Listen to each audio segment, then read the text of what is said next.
Bismillahirrahmanirrahim. Assalamualaikum warahmatullahi wabarakatuh. Kembali lagi di channelnya Wital, ngobrolin tentang kesehatan bareng aku Bidan Wita. Oke, yang akan aku bahas kali ini tentang bingung puting. Apa sih bingung puting itu? Bingung puting itu yaitu suatu keadaan bayi tidak bisa mengenali puting ibu. Kenapa kok bisa seperti itu? Biasanya penyebab utama bingung puting yaitu karena bayi pertama kali dikenalkan sama dot susu, bukan puting ibu. Gitu. Yang kedua, karena faktor puting itu sendiri, yaitu bisa puting itu bisa puting tenggelam, atau juga bisa putingnya karena terlalu kecil, atau juga bisa karena putingnya terlalu besar. Itu faktor kedua penyebab terjadinya bingung puting. Dan bingung puting ini sendiri bisa terjadi sama siapa saja dan kapan saja. Misalnya atau contoh, ibu pekerja yang tadinya sebelum mulai kerja atau lagi cuti dia menyusui aktif, setelah bekerja kan harus pumping tuh. Jadi si dede bayinya dibiasain sama dot susu.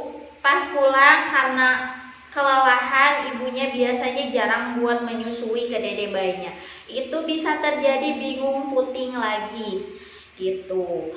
Terus ciri-cirinya apa sih? Ciri-ciri dari bingung puting ke si dede bayinya, yaitu yang pertama membuka lebar mulutnya gitu. Terus dede bayinya rewel. Pas kita gendong mau disusuin dia tuh nangis. Terus pas si puting masuk ke dalam mulut dede bayi, dikeluarin lagi lewat lidah. Jadi dia maksa nggak mau gitu. Terus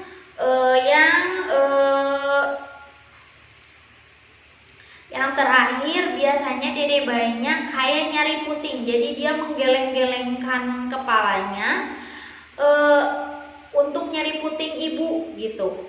Cara mengatasi bingung puting. Yang pertama, belajar teknik menyusui sama posisi menyusui. Yang kedua, yaitu niat, sabar, dan sadar. Yang pertama, niat. Kita harus niat dalam hati bahwa bisa buat menyusui eksklusif 6 bulan. Terus sabar. Apapun rintangannya, apapun keluhannya, mau dede bayinya bisa atau belum bisa, harus sabar dan sadar. Sadar tuh karena kita tuh ibu yang harus menyusui dede bayinya. Yang ketiga, tetaplah menyusui semampunya, semampu dede bayi, dan batasi penggunaan dot. Jadi kalau belum bisa, nanti di pumping dikasihinnya pakai gelas kecil, atau kalau enggak juga pakai tutup dot ASI daripada pakai dotnya. Jadi dede bayinya nggak akan terbiasa sama dot lagi gitu. Yang keempat, jika dede bayinya frustasi, keluarkan ASINya sedikit, baru nanti susuin lagi, dan terus seperti itu diulang. Yang kelima, minta keluarga buat dukung, karena untuk ASI eksklusif harus benar-benar dukungan dari keluarga, terutama dari suami. Kalau tidak ada dukungan dari suami, orang terdekat, gak akan bisa. Karena kalau kita niat tapi suami kita istilahnya hare-hare, kalau dalam bahasa Sunda susah. buat menjalankannya. Dan yang terakhir, kalau masih belum bisa, dicoba secara perlahan. Carilah konselor ASI terdekat. Biasanya kalau konselor ASI nanti diajarin teknik menyusui, terus posisi menyusui, diajarin semuanya. Biasanya konselor ASI adanya di rumah sakit seperti itu. Dan bingung puting ini bisa terjadi 2-4 minggu ke depan. Jadi dimohonkan untuk bunda semuanya harus sabar, harus telaten buat menyusui, jangan bosenan, intinya seperti itu. Oke, saya ada satu pengalaman waktu pas anak pertama. Anak pertama itu saya lahiran di salah satu rumah sakit yang waktu itu tahun 2015 belum mencanangkan buat ASI eksklusif di rumah sakit tersebut. Pas saya lahiran kan SC ya, terus otomatis saya gak bisa nengokin ke dede bayinya karena harus bed rest terlebih dahulu selama 10 jam.